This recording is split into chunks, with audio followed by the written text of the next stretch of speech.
Evangelio de Mateo, capítulo 25, y tenemos como título la parábola de las 10 vírgenes. La parábola de las 10 vírgenes. Mateo, capítulo 25, versículos del 1 al 13.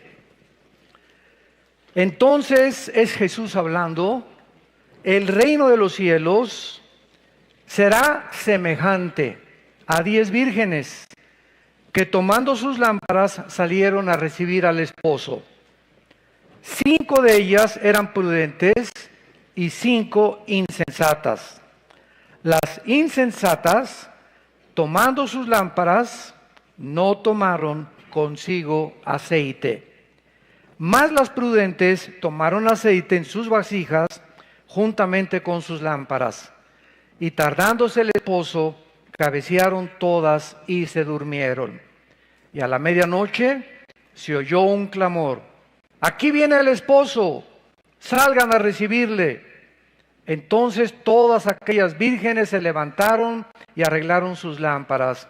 Y las insensatas dijeron a las prudentes: denos de vuestro aceite, porque nuestras lámparas se apagan. Mas las prudentes respondieron diciendo: para que no nos falte a nosotras y a vosotras, id más bien a los que venden y compren para ustedes mismas. Pero mientras ellas iban a comprar, vino el esposo. Y las que estaban preparadas entraron con él a las bodas y se cerró la puerta. Después vinieron también las otras vírgenes diciendo: Señor, Señor, ábrenos. Mas él respondió y dijo: de cierto os digo que no os conozco. Velad pues, porque no sabéis el día ni la hora en que el Hijo del Hombre ha de venir. Damas y caballeros, iglesia de Dios y familia de Dios, nadie puede tener ahorita en el mundo, y no solamente en el área cristiana o la dimensión cristiana, sino también en el área política, artística, deportiva, etcétera, etcétera, nadie tiene alguna duda que el mundo se encuentra enfermo, que están sucediendo cosas en el mundo aparentemente inexplicables y que existe un espíritu de estrés, de incertidumbre. Como dicen en mi rancho, el miedo no anda en burro. Hay un temor impresionante en la gente y preguntándose todos: ¿qué pasará? Ahora que acaba de suceder este terremoto aquí en la Ciudad de México, hemos visto de qué forma los ciudadanos mexicanos han respondido y de qué forma como que las tragedias nos unen. Como que en ese momento ya no ves si es negro, si es amarillo, si es blanco, si es del PRD, si es del PRI, si es del PAN, ¿verdad? Yo nunca vi a los topos o a este grupo de personas que sacaban personas de los escombros diciéndole: oye, ¿eres del PRI o del PRD? ¿Eres blanco o eres negro? En ese momento se acaba completamente todo el racismo, todos los niveles culturales. En ese momento lo único que nos hace es, ¿verdad?, la tragedia, unirnos y buscarnos con todo el corazón. Anteriormente en la ciudad de Houston hubo una inundación impresionante con el huracán Harvey. No se imaginan ustedes que el agua estaba casi a más de 1 metro de altura. Y cuando iban en las canoas los rescatistas, ahí se actuó con demasiada rapidez, gracias a Dios. Lo mismo, tú no veías a ninguna persona que estaban rescatando diciendo: se me olvidó mi Rolex en la casa, regresemos por él. O mis palos de golf. Lo único que veías tú en la televisión eran las gentes con las caras emocionadas: mi hijo se salvó. Y veías cómo se encontraban 2 canoas o 2 lanchitas, y aquí está mi abuelita, y aquí está mi hijo, y lo único que importaba en ese momento no eran los palos de golf, ni la televisión que se mojó, ni la cara, sino que estuvieran vivos. Era lo único que les llenaba de satisfacción. Todo lo demás, de repente, carecía de importancia. Y todas estas cosas nos llegan a pensar profundamente no solamente teológica, sino también filosóficamente. ¿Qué pasaría si las circunstancias en el mundo, o por ejemplo en México, siguieran iguales? Todo jijiji, jojojo, Disneylandia, todo el mundo progresando, etcétera, etcétera. Todo mundo feliz y contento, camino al infierno. Jesús lo dijo hace 2000 años claramente, de qué le sirve al mundo ganar las cosas y de qué le sirve a las personas que obtengan las cosas del mundo si pierden su alma. Entonces, desgraciadamente, los pensamientos de Dios no son nuestros pensamientos, ni la forma como Él actúa es como actuamos nosotros. Entonces, estas circunstancias que aparentemente a nosotros nos llenan de temor y nos llenan de preocupación y de cuestionamientos y de interrogantes, ¿por qué un Dios como el Dios que dice la Biblia, que de tal manera amó Dios al mundo, etcétera, etcétera, permite las cosas que están sucediendo? Y la respuesta es demasiado simple. Es que es desgraciadamente a través de estas tragedias que la gente se vuelve Dios. Es a través de estas circunstancias cuando comenzamos otra vez a pensar, caray, la muerte está enfrente de nosotros.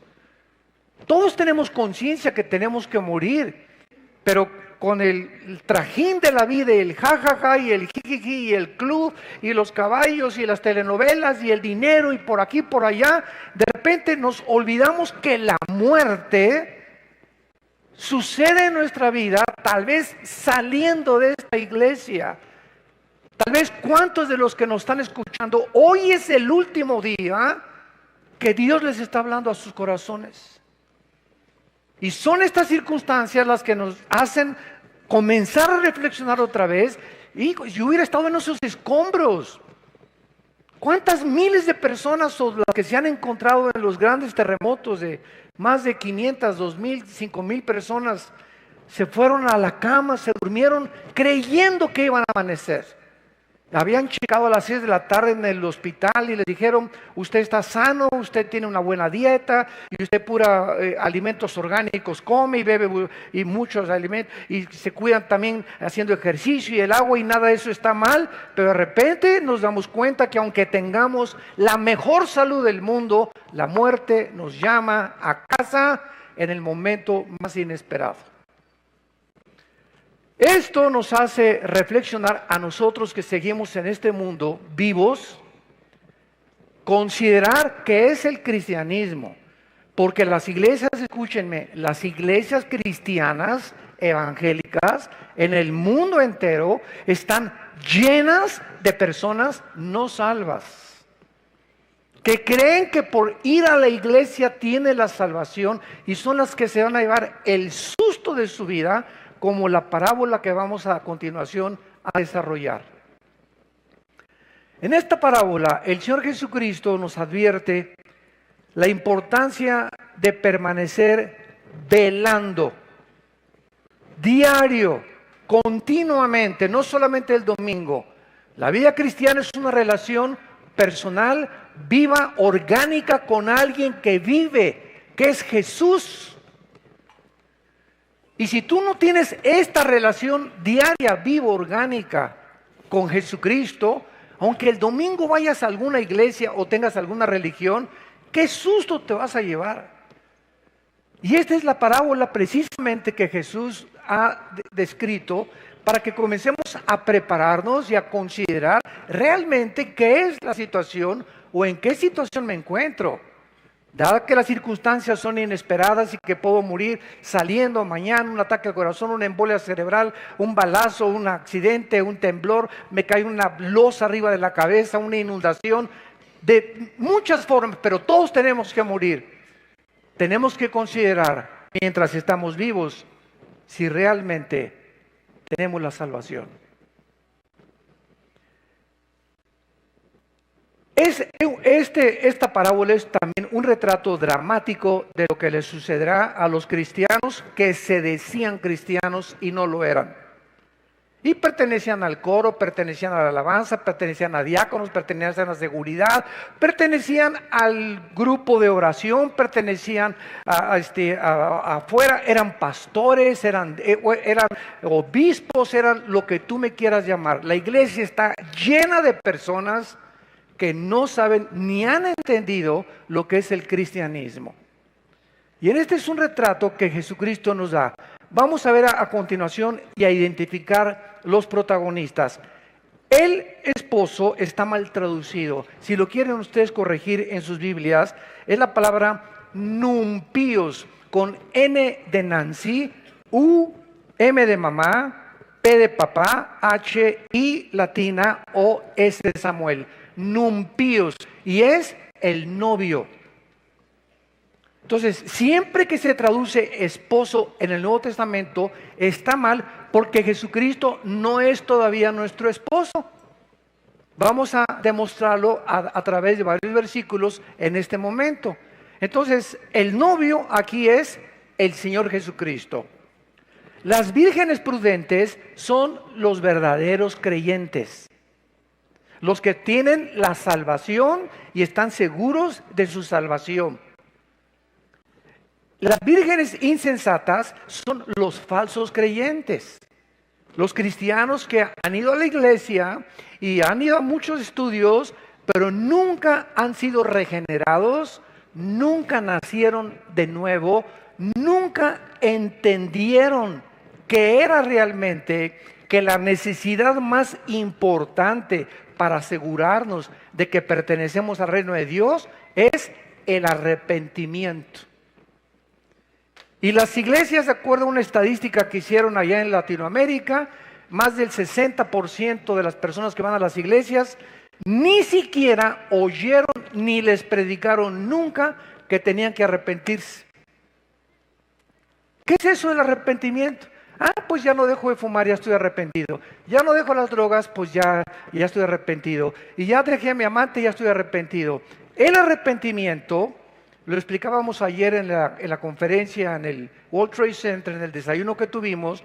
El arrepentimiento es fácilmente ilustrado de esta manera. Es ir caminando en un camino equivocado. Y de repente Dios te habla, te ilumina el entendimiento, te dice vas mal, estás a punto de pasar la luz amarilla, si se prende la roja, vas a destruir tu vida y tu familia. Y en ese momento el arrepentimiento no es una vuelta de 90 grados. Porque mucha gente dice, bueno, el arrepentimiento es ya no voy a fumar, ya no voy a tomar, ya no voy a adulterar, etcétera, etcétera. Aunque hagas muchas buenas cosas y hay que dejarlas desde luego con el poder de Dios, no es el arrepentimiento. El arrepentimiento es, reconocer todas estas cosas, pero es un giro de 180 grados. Que no solamente dejas de hacer esas cosas, sino que te vuelves a Dios. Porque ¿de qué te sirve dejar lo que tú estás haciendo? En este caso, los mormones nos ganan porque ni café toman.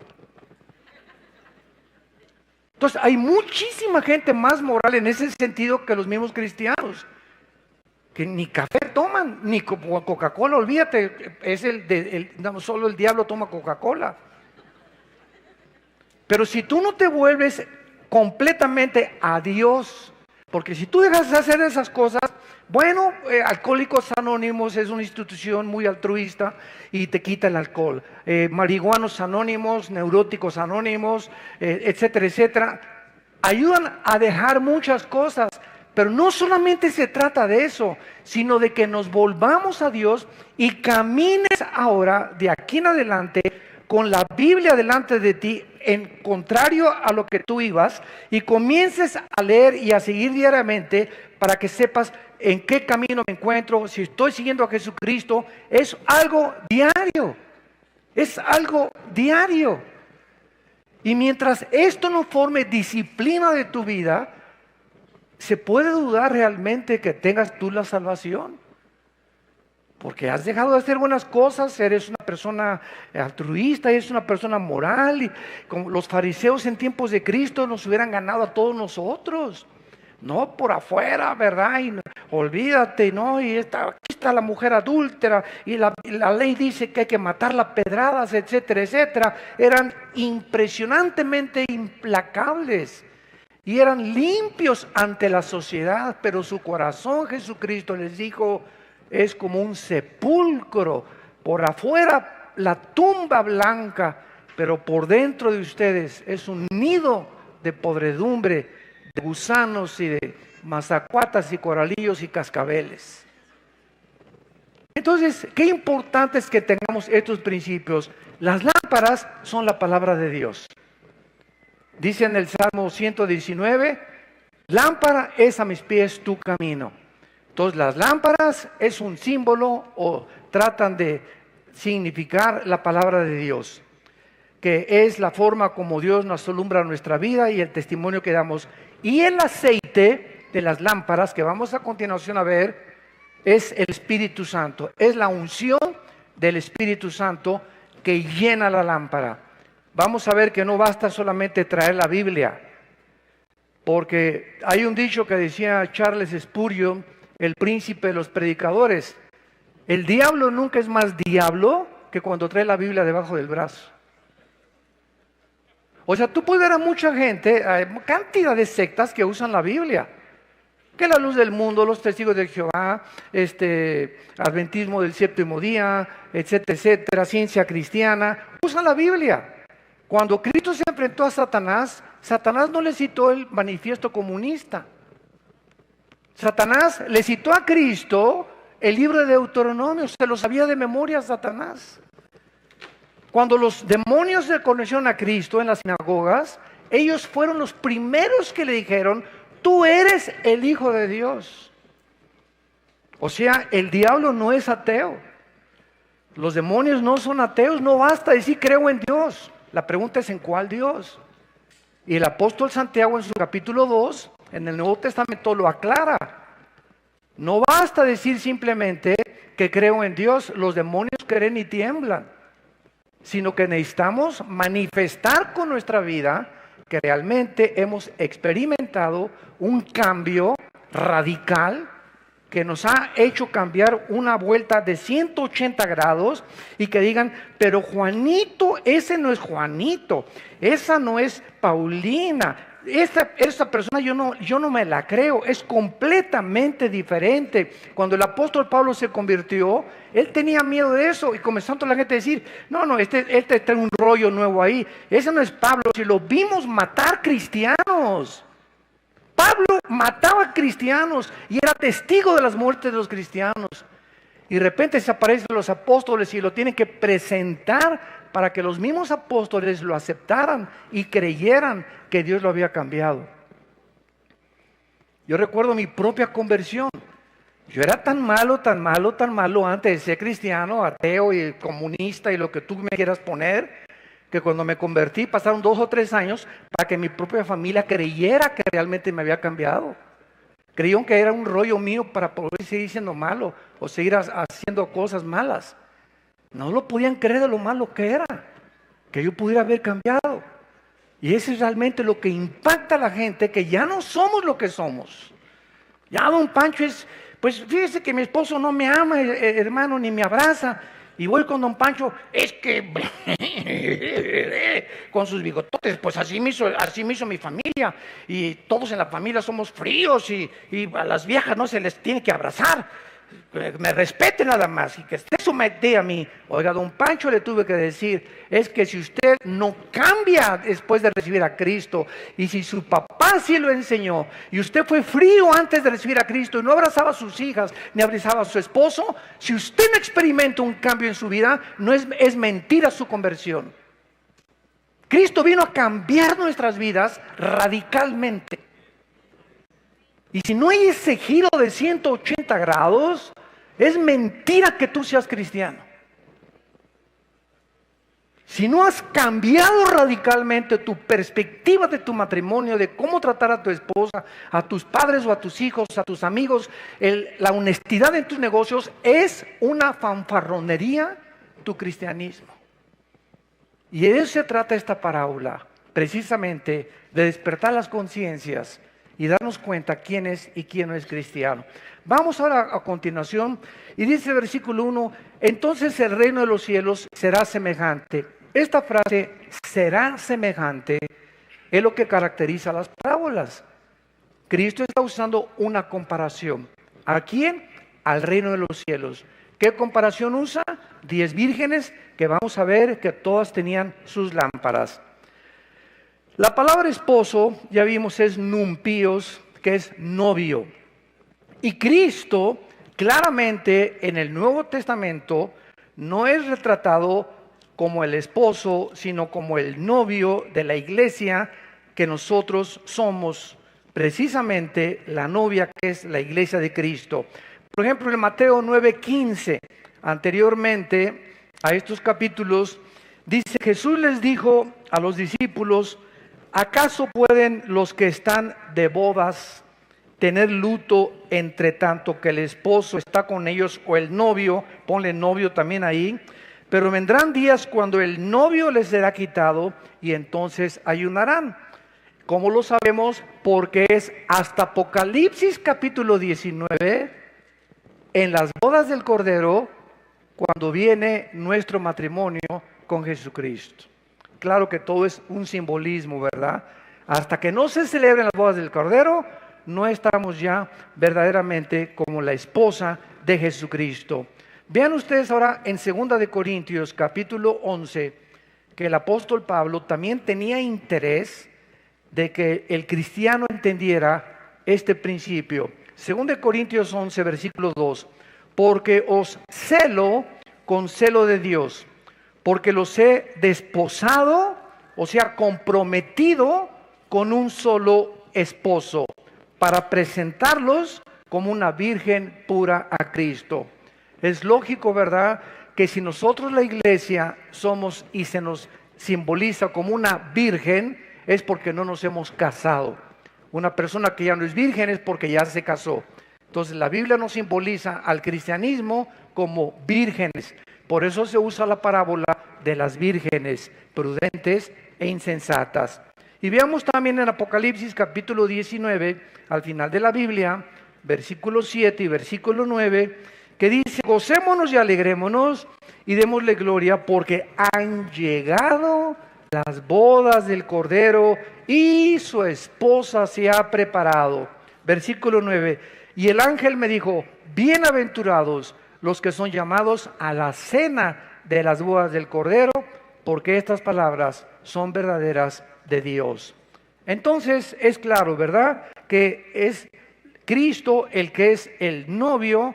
Y ahora veamos en segundo lugar en Mateo 25 que 5 de ellas tenían lámparas y las otras 5 las tenían pero sin aceite. Sin embargo, Cristo menciona 3 cosas de estas vírgenes. Número 1, todas tomaron sus lámparas para recibir al Señor. Versículo 1, y tomando sus lámparas salieron a recibir al esposo. Todas corrieron a recibirlo, o sea, todas aparentemente profesaban que Cristo era su Señor. Y así podemos ver en la Biblia que existen muchísimas personas, de eso se trata esta conferencia, que llevan su Biblia debajo del brazo, sin embargo no tienen una relación con el Hijo de Dios, porque aunque tengas la Biblia, si no tienes al Espíritu Santo, que es la unción, tu Biblia carece de poder. Este libro, ¿verdad?, es un libro impreso con páginas impresas. Una vez yo llegué a una iglesia, me reservo el nombre de la iglesia, que creían que la Biblia tenía el poder en el sentido que al llegar yo a predicar me dijeron, usted tiene que lavarse las manos antes de tocar este libro santo. O sea, esto es hacer un ídolo de un libro. Y la Biblia en sí, ¿verdad?, es letra. Si no tiene al Espíritu Santo, es letra muerta. ¿Por qué? Porque no me cambia. Es un libro como cualquier otro. Lo que da vida a este libro y las personas que se acercan a este libro y son transformadas con este libro es porque tienen dentro al Espíritu Santo, que es el autor de la Biblia, quien aplica este libro en sus almas. Pero si tú vienes con un doctorado en ciencias políticas y en filosofía y letras y tienes el premio Nobel de astrofísica, a la Biblia, sin el Espíritu Santo, por más inteligente y más intelectual que seas, no va a cambiar tu vida mientras tú no te rindas a lo que dice la Biblia, que aceptes a Cristo como tu Salvador. Entonces, estas vírgenes, aunque tenían todas las Biblias, dice el versículo 2 y 3, 5 de ellas eran prudentes y 5 insensatas.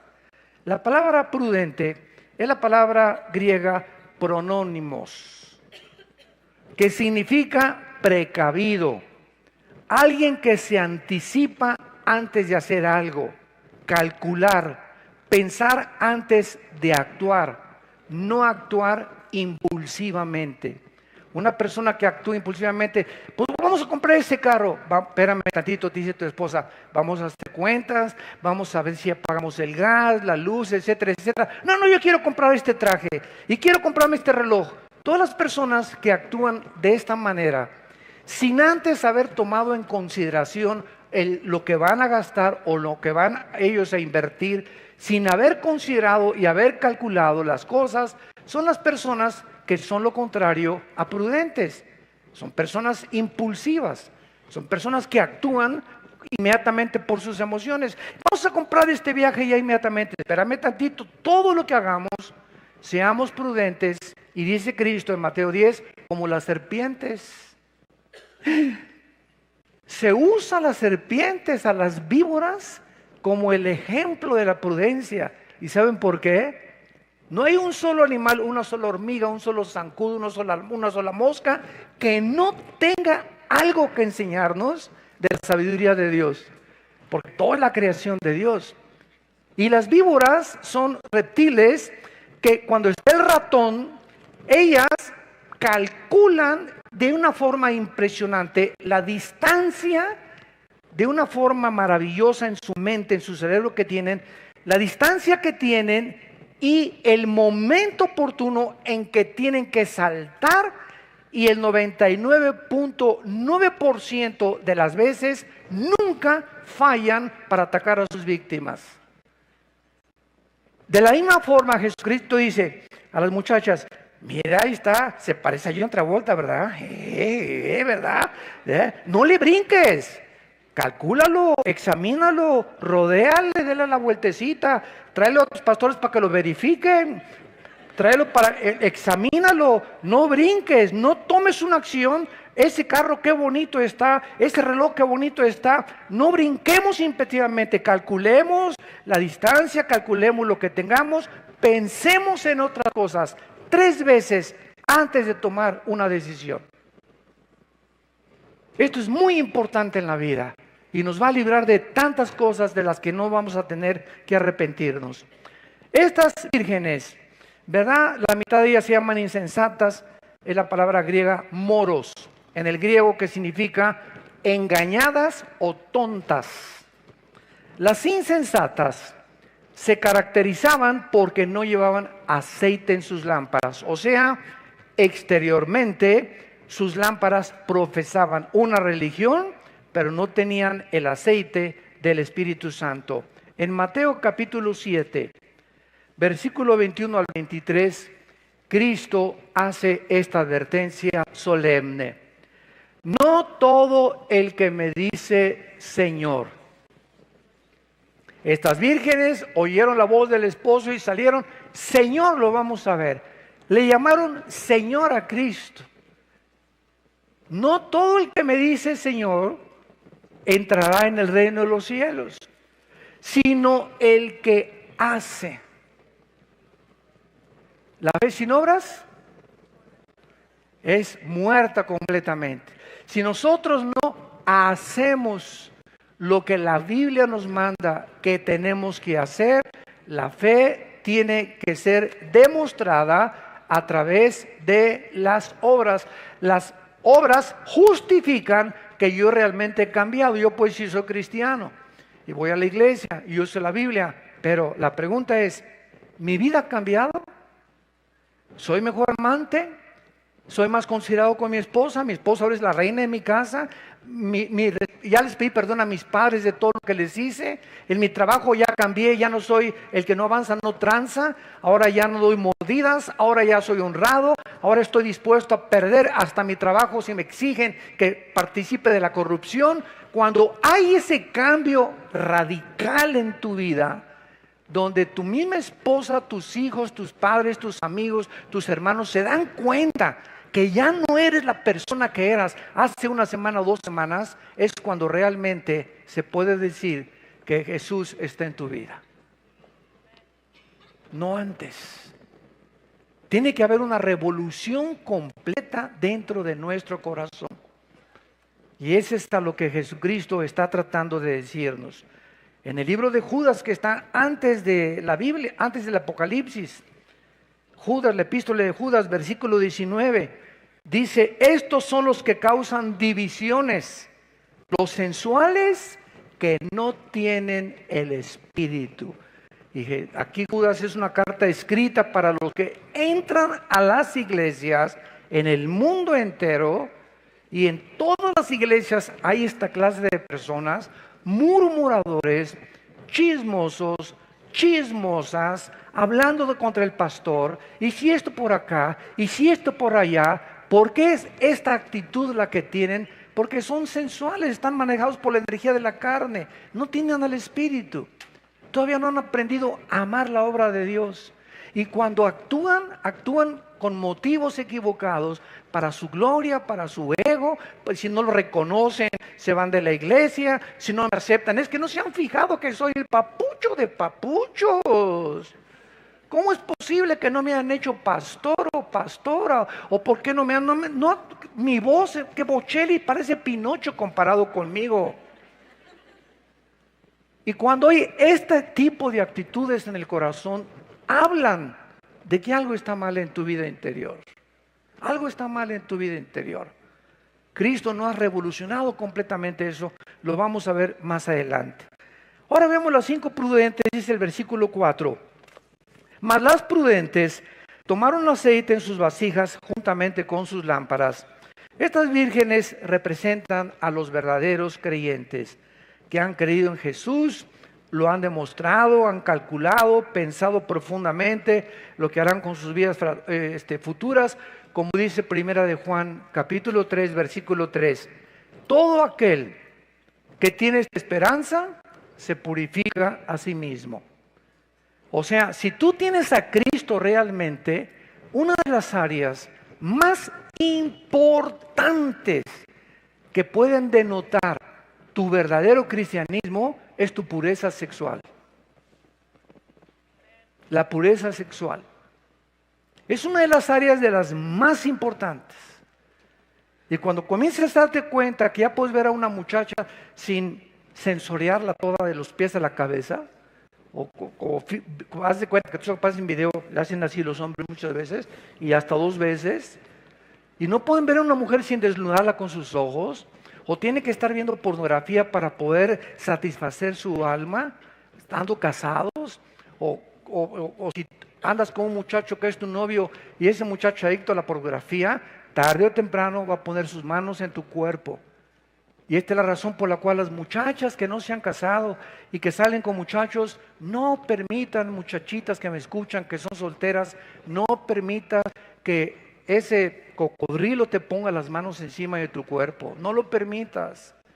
Porque así comenzó con la manita y el dedo llegó y cuchi, cuchi, cuchi, cuchi, cuchi. Y cuando te das cuenta, ¿verdad? Ya la pancita te comienza a crecer. ¿Y todo por qué? Porque no pusiste una línea de división, no le pusiste una cerca, no le pusiste un límite. ¿Sabes qué, Pancho, voy a salir contigo? ¿Sabes qué, Chencho, voy a salir contigo? No me toques porque tú, mira, con esto de aquí, te dejo chimuelo, ¿eh? Y si no, mi hermano le hablo, y si no, mi papá, conmigo te andas bien, vamos a tener una relación íntima, vamos a ser amigos, pues no me toques. ¿Por qué? Porque hasta que nos casemos, no saltemos a privilegios que no nos corresponden antes de casarnos. Tú no tienes ninguna responsabilidad para tocarme. Mi cuerpo va a ser de aquel que va a ser el padre de mis hijos. No se lo voy a dar a 3 o 4 antes de casarme. Y esa actitud que tú tienes como muchacha, santa delante de Dios, nos habla y le habla a los demonios y le habla a los ángeles y le habla a Dios de que tienes a Jesucristo en tu vida. Por eso quieres tú buscar la honestidad y quieres buscar la moralidad y quieres buscar tú la virginidad. Y ya no, tus amigas te van a burlar. "Ay, tienes 25 años y no has salido con ningún muchacho, ni tampoco te has acostado con ningún muchacho". No, ¿y qué? Me dan lástima ustedes, ¿verdad? ¿Por qué? Porque prefiero morirme virgen a poder violar el mandamiento de mi Padre, que me prohíbe: no tendrás sexo ni inmoralidad antes del matrimonio. Estas cosas son las que comienzan a concientizarnos verdaderamente de que realmente hay un cambio en nuestra vida. Buscamos la pureza sexual. En el versículo 5 encontramos que Cristo menciona algo interesante. Va a haber una larga espera antes de que Él venga, y tardándose el esposo. Va a haber una larga espera, por eso, ¿verdad? Por lo que la mayoría de las vírgenes, o sea, las profesantes, se quedaron dormidas. Y pues desde hace varios siglos se está diciendo: y Cristo viene, ¿verdad? Y pues no viene. Ahora todos ustedes son testigos de que hasta en las redes sociales que venía el 23 de septiembre y que iba a haber una tragedia el 23 de septiembre, que porque en Apocalipsis 12, la mujer que aparece ahí con la luna debajo de sus pies y con las 12 estrellas, pues simboliza la constelación de Virgo, que exactamente en este momento se está formando en el cielo. Y entonces Apocalipsis 12 se está comprobando, y va a haber algo tremendo el 23 de septiembre, y no hubo nada. Increíble. Se llama escatología amarillista. O sea, usan eventos del mundo y buscan de alguna forma relacionarlos con la Biblia, y no todo lo que sucede a nuestro alrededor está relacionado con la Biblia. Es al revés. Busquen la Biblia primero para que los eventos que tengan significado. Pero no trates de relacionar todo con la Biblia, porque caen. No, pues es que el número de Mikhail Gorbachev es el 666, es el anticristo. Hoy hay más de 3.500 nombres que si los deletreas en la geometría tienen el 666. No, pues que el príncipe de España es ahora que las Torres Gemelas fueron derribadas en septiembre, 11 de septiembre del 2001. ¿Saben lo que comenzaron a decir? Me acuerdo en esa época, 2001, de este siglo, de que se cumplía Apocalipsis 18, la gran ramera Babilonia había caído. Que Nueva York era la gran ramera Babilonia. Y nos bombardean por todos lados, y los cristianos se creen todo lo que leen en las redes sociales. Nunca vuelvas a leer y que va a temblar el 15 de septiembre y que va a pasar estas cosas. La Biblia es un libro completo, una revelación que no hay que agregarle nada. No hay ninguna fecha, ningún día, ninguna hora para poder pronosticar absolutamente nada. Entonces, todo lo que tú oigas son hipótesis, son teorías, son filosofías, pero de acuerdo a la Biblia lo vamos a ver. Nunca vamos a saber cuando nos sobrevenga el llamado para irnos a casa con el Señor. Entonces, dice el versículo 5, comenzaron a cabecear todas y se durmieron. Y a la medianoche se oyó un clamor que dijo: ¡ahí viene el esposo! Salgan a recibirle. La idea es que nos va a parecer que se está tardando Jesús, ¿verdad? Se está tardando Jesús, más tiempo de lo esperado, porque millones de creyentes a través de los siglos lo han estado esperando. Sin embargo, si no ha llegado, llegó a ellos el día que se murieron. Entonces, de que va a venir físicamente, va a venir físicamente, pero si no viene en 5 años o en 3 años, el día que tú te mueras y el día que yo me muera, vamos a tener a Dios como el juez o como el salvador de nuestra vida. Y esto es muy importante. Hace algún tiempo les conté que había un hombre, no me dijo si era ateo, agnóstico o fanático de qué cosa, y me preguntó saliendo un desayuno de un hotel: oiga, ¿usted es el que dio la conferencia? Sí, a sus órdenes, ¿en qué le puedo servir? Y me dice: pues es que Dios es todopoderoso, ¿verdad? Le digo: claro, es Dios todopoderoso. Y me dice: y si es todopoderoso, Él puede acabar con el mal, ¿verdad? Claro que sí, Dios puede acabar con el mal. Y dice: ¿por qué entonces, si Dios es todopoderoso y no ha acabado con el mal, entonces significa, conclusión, de que no es todopoderoso?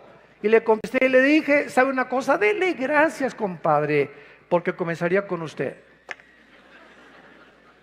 Entonces, dice en 2 de Pedro 3, versículo de 3 al 4, que Dios es paciente y no ha hecho lo que queremos que haga, que ya venga, que ya acabe con el mal, por su paciencia, para darles oportunidad a muchos de ustedes que nos escuchan aquí físicamente y por las redes sociales, para que te arrepientas.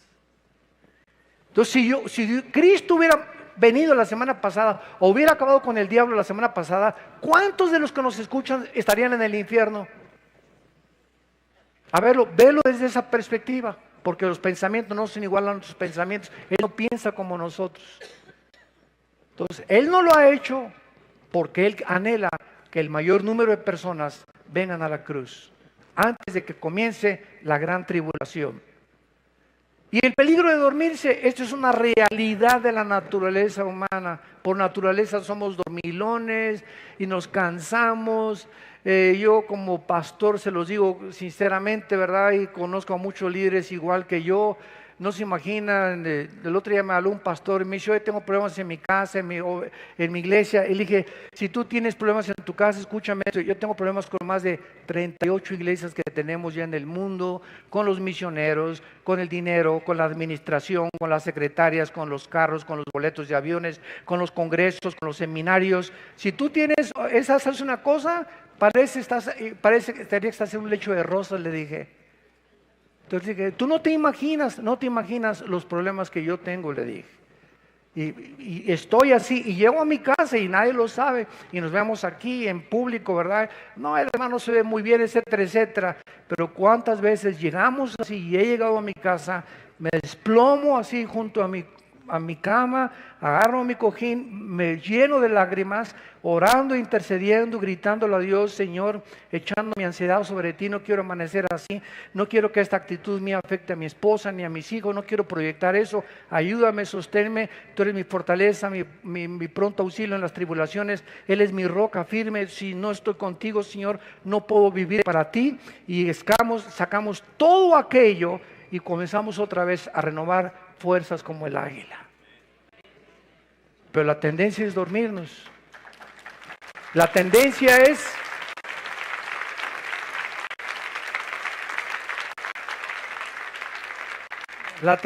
llegar así, a lo mejor los problemas son diferentes, pero si tú llegas a un estado en tu vida que ya no aguanto, ahí está la toalla,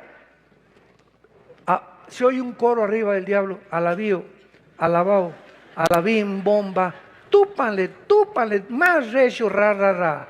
Y se te viene una parvada como de abejas africanas de demonios a atormentarte. Porque dice la Biblia en el libro del Éxodo que cuando iba el pueblo de Israel adelante, los amalecitas que comenzaron a atacar a la caravana, nunca atacaban a los que iban en primera fila, a los generales y capitanes, atacaban a los que iban hasta atrás, a los rezagados, a los débiles, a esos son a los que ataca Satanás. Entonces, si tú te desconchinflas, ¿verdad? Y ya no quiero nada, y esto y el otro, y estás unos hipócritas y esto no sirve para nada, de nada te sirve tus quejas y lo que estés diciendo. Un cristiano desanimado es un cristiano derrotado. No permitan, santos de Dios, nunca el desánimo. Estamos atribulados en todo, pero no desesperados. Estamos perseguidos, pero no desamparados. En problemas, pero nunca que la angustia se apodere de nuestra alma. Nunca llegues a un rincón en tu vida, ya como los perritos, lamiéndote tus heridas. Nadie me quele, nadie me vino a ver en el hospital, nadie me visita. Llego a la iglesia y nadie me saluda. Y comienzas y te hundes, y de esto no me va a sacar. Y ya se fue mi esposo, y no tengo seguro social. Y en ese momento, ahí es cuando el escudo de la fe se cae. ¿Qué es la fe? Es el escudo, dice en Efesios 6. ¿Por qué? Porque es la fe la que nos defiende ¿de quién? De los dardos de Satanás. ¿Y cómo atacas a Satanás? Con pensamientos. Precisamente eres una desdichada, nunca te vas a volver a casar, te vas a quedar sin esposo, te vas a quedar sin novio, te dicen la Betty la fea, bla, bla, bla, bla, bla, bla, bla. Y tú, sí, sí, amén, amén, amén, amén. Por el amor de Dios. ¿Se dan cuenta ustedes al estado que podemos llegar? Es en ese momento cuando nos abandonamos a nosotros, cuando caemos en incredulidad, que se viene contra nosotros el enemigo con todo lo que da. Y tu estado comienza a ser peor, 5 veces peor que el primero. ¿Por qué? Porque bajaste el escudo de la fe. Es el escudo de la fe. El Señor no me abandonará. El que habita cerca al abrigo del Altísimo, morará bajo la sombra del Impotente. Diré yo a Jehová, castillo mío, mi roca. Y comienzas en ese momento de desesperación. No me importa en qué mi hija se fue, mi hijo se fue, perdiste el trabajo. En cualquier momento en que nos sintamos arrinconados, sin fuerzas para salir el panorama oscuro, confiesa la palabra de Dios. Él es mi Señor, Él es mi roca, tú eres mi ayuda, mi fortaleza, nunca me dejarás, nunca me desampararás. Y mientras comienzas a hablar, algo misterioso en el reino espiritual sucede en la dimensión invisible. Cuando hablamos la palabra de Dios con fe, se comienzan a despejar así las nubes y los demonios comienzan a irse. Mi cerebro comienza a pensar más claramente y comienzo a entender claramente su voluntad. Porque mientras no estemos despejados, el Espíritu Santo no se comunica a nuestro espíritu. Acuérdate de eso.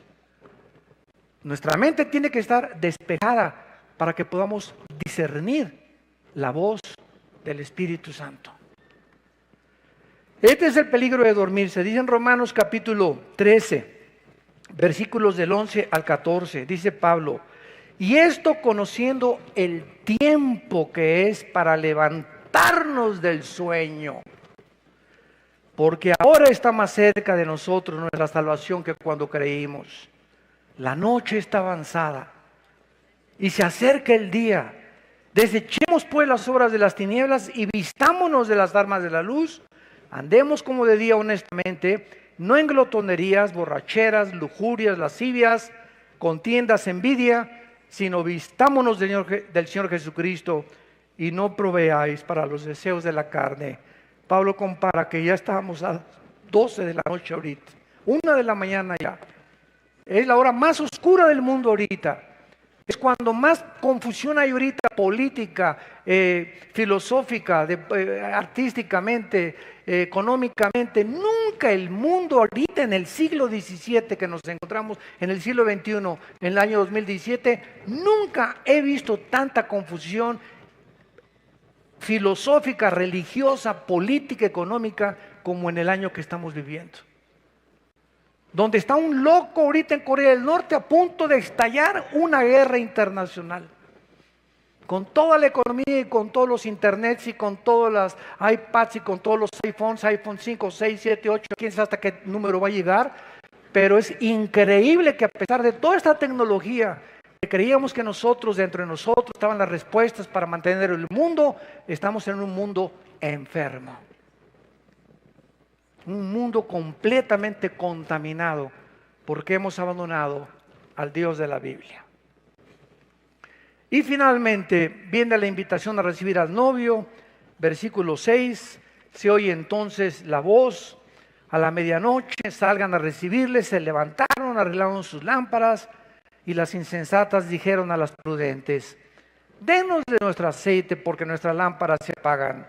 Mas las prudentes respondieron, para que no nos falte a nosotras y a ustedes, vayan más bien a los que la venden o los que venden el aceite y compren el aceite ustedes mismas. Esta voz de que se oye el esposo es la voz de primera de Tesalonicenses 4:16, el arrebatamiento de la iglesia, porque el Señor mismo con voz de arcángel y con voz de trompeta descenderá del cielo. Y esa voz nada más la vamos a oír lo que teníamos el aceite en la lámpara con la unción del Espíritu Santo. Todos los demás van a decir, pues sí, ¿verdad? Oímos, ¿verdad? Etcétera, etcétera, pero Señor, Señor, y Él les dirá, yo nunca los conocí. Se levantarán para arreglar sus lámparas, pero no van a poder. Las insensatas descubren que no tienen aceite. ¿Por qué? Porque simplemente estaban cubiertas de religión. No había habido nunca un cambio interior en sus vidas. Nunca fueron regenerados, regeneradas, nacidas de nuevo, nacidos de nuevo. Solamente tenían el manco del catolicismo. Soy de la Iglesia Nueva, soy mormón, soy testigo de Jehová, soy bautista, soy presbiteriano, soy nazareno. Es lo único que tenían, el título, pero dentro de la botella no había nada. Y cuando venga Cristo no va a estar viendo a ver los bautistas, los nazarenos, los evangélicos. Cuando Él venga, lo único que le va a interesar es lo que está dentro de la botella. La esencia, el espíritu que nos ha transformado y que nos ha revolucionado a todos nosotros. Y finalmente las prudentes, dice el versículo 9, entonces estaban preparadas, sus corazones purificados y santificadas. Pero esta salvación, lo vemos claramente, que cuando comenzaron a pedirles, denos de su aceite, es que espérame tantito, la salvación es individual. Es que mis papás me dieron otra religión. Mira, tus papás no van a pagar la condenación por tu vida cuando Cristo venga.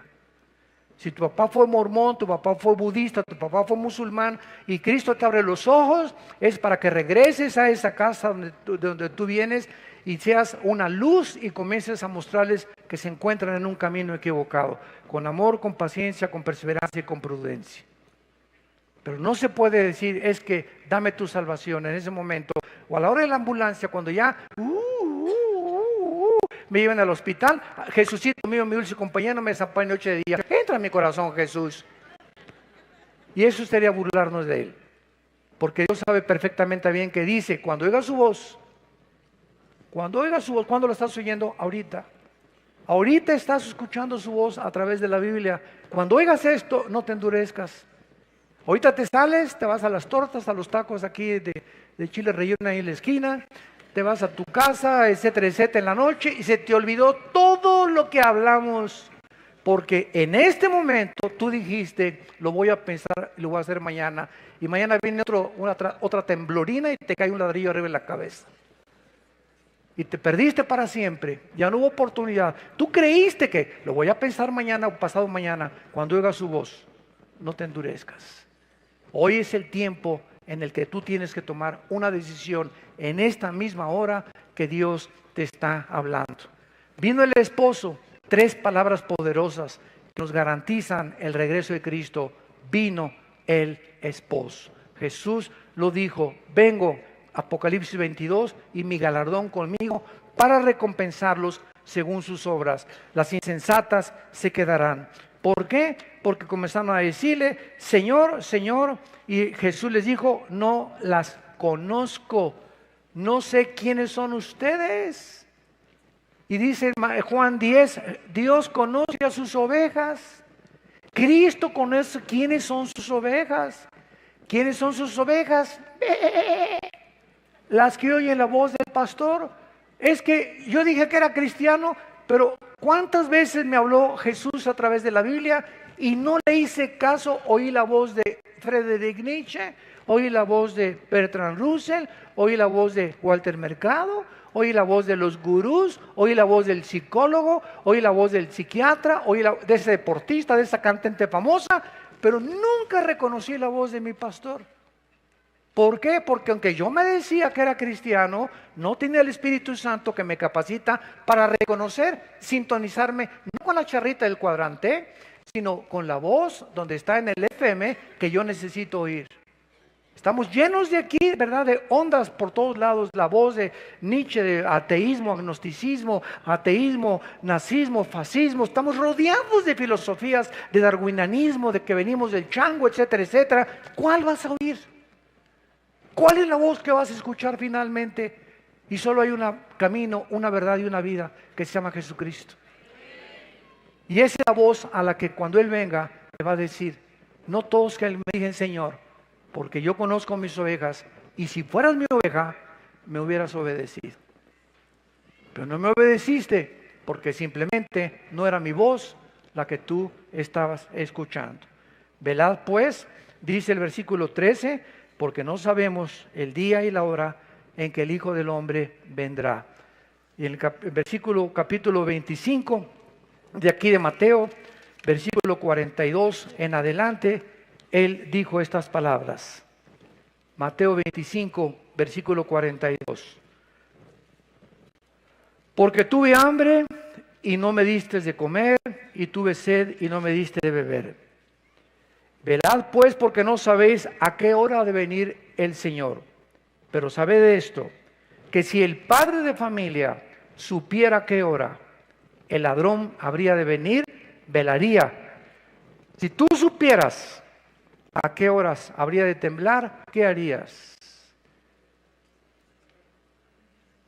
¿Se imaginan? ¿Qué haces? Te preparas, ¿verdad? Y no te quedas ahí. Bueno, precisamente como no sabemos, tenemos que estar preparados. Si supiéramos cuándo viene Jesús, nos prepararíamos. Pero como no sabemos cuándo viene, esto es diario. Porque puede ser hoy la última vez que Dios nos hable y que Él pueda venir en la madrugada, hoy a las 6, a las 4 o no amanezcamos mañana. Versículo 44, por tanto también ustedes estén preparados, porque el Hijo del Hombre vendrá a la hora que no pensáis. La pregunta en esta mañana a tu corazón es, ¿estás tú preparado para encontrarte con tu Dios? Ahora que estuve en Bogotá, tuve el privilegio, ¿verdad?, de que fueron allá. Es muy diferente la política que aquí en México. Allá los senadores, los diputados van a las reuniones cristianas y no les da vergüenza, desde luego, los que son cristianos. Esta vez llevaron, ¿verdad?, a un político muy importante, y tuve la oportunidad de platicar con él, y una de las cosas que yo le pregunté cuando me dijeron que era cristiano, esta pregunta te la hago a ti ahora. Si tú te murieras hoy en la noche, ¿estás seguro que te irías al cielo? Algunas personas que les hice esta pregunta ahí en Bogotá se quedaron calladas y me dijeron, no lo sabemos, no somos lo suficientemente buenos. Inmediatamente supe que no eran cristianos. Porque el cristiano es la persona que dice, sí, estoy seguro que me voy al cielo, no porque sea bueno, no porque sea y haya hecho muchas buenas obras, sino simplemente porque alguien en una cruz pagó por mis pecados. Y gracias a lo que ese hombre hizo, por la gracia estoy eternamente agradecido. Y si entro al cielo, no va a haber nada de lo cual me merezca. Voy a entrar como un regalo que Dios me otorga como la salvación.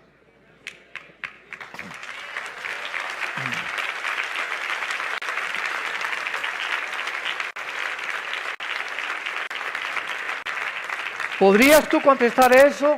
Si tú contestaste sinceramente, pues mire, no estoy seguro, no eres cristiano. No tienes la salvación, no tienes la seguridad de tu salvación. ¿Cómo podemos estar seguros? Porque la Biblia dice, aquel que me recibe y me acepta en su corazón, tiene vida eterna. Y lo creo porque la Biblia lo dice. Y ahora ese poder entra en mi vida para vivir esa vida que Dios quiere que yo viva antes de que Él me llame a casa. Aprovechemos esta oportunidad. Inclinemos nuestra cabeza y digámosle al Señor, te doy gracias, Padre mío y Señor mío, porque me sigues hablando al corazón. Nos sigues redarguyendo de pecado, de justicia y de juicio. Te doy gracias, Señor, porque oigo tu voz y sé que diste tu vida en esa cruz, en mi lugar. Ahora, Señor, te pido con toda mi alma que entres a mi corazón. Me arrepiento de mi vida. De todo lo que en el pasado he hecho, me arrepiento. Yo sé que nunca hubiera podido pagar la cuenta que tenía pendiente de pecado contigo. I'm just me. And you're just you. But somehow, that's everything we need.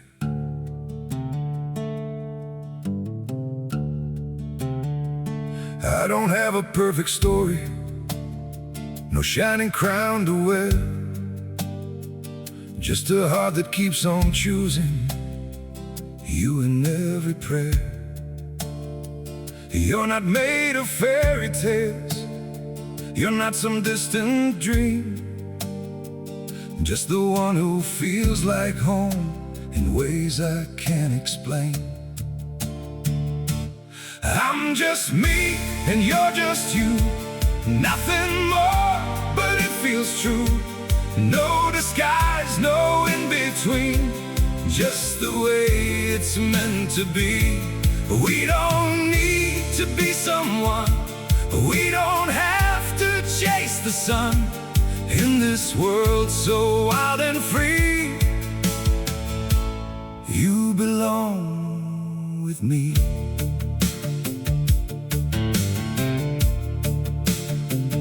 We're not written like a story people talk about for years, but in every quiet moment, you're the one I feel so near. I'm just me and you're just you, nothing more, but it feels true. No disguise, no in between, just the way it's meant to be. We don't need to be someone, we don't have to chase the sun, in this world so wild and free. You belong with me. Maybe we're not perfect, maybe we don't shine, but if you stay beside me,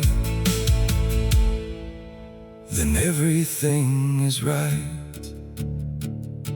I'm just me and you're just you, still somehow we make it through. Every road and every sea leads you back to me. We don't need the stars above, we already have enough. Simple hearts, one destiny. You're the one for me.